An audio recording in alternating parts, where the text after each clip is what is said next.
Verse 15 gives us the mission for Saul. Look what it says: to carry my name before the Gentiles, the kings, and the children of Israel. So he was going to take this blind man. Remember, Saul is blinded at this point.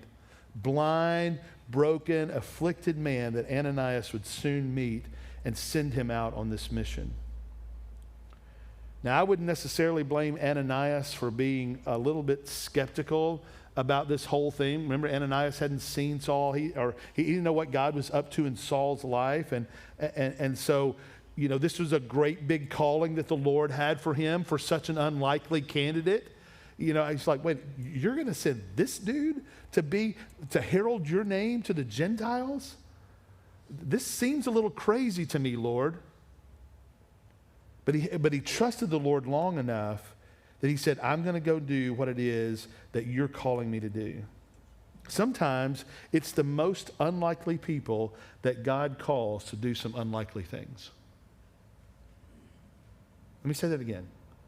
Sometimes it's the most unlikely people that God chooses to do the most unlikely things. This church is a great example of that.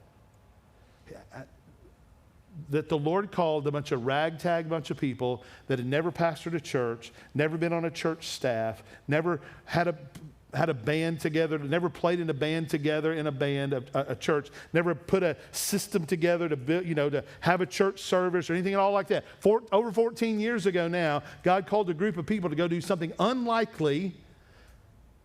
unlikeliest of people to do the unlikeliest of things, because he wanted to show his name great, just like he was going to do with Saul. He was going to show his name great. He was going to take the most unlikely and most unlikely situations and do the most unlikely thing so that his name could be made great.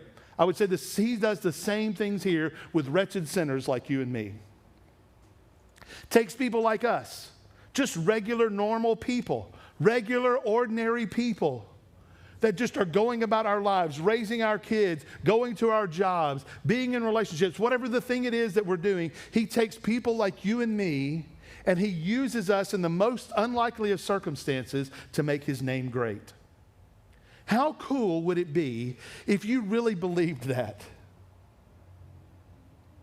If you really believed that God would take somebody like you and fill you with his Holy Spirit and send you on a mission to do the most unlikely of things that you could even imagine or think. The vast majority of us can't even imagine walking across the street to talk to our neighbor about Jesus. That may be where he begins. Some of us aren't even willing to talk to our kids about the Lord. Maybe he starts there and lights that flame in your family. How cool would that be? Unlikeliest of people to do the most unlikeliest of things.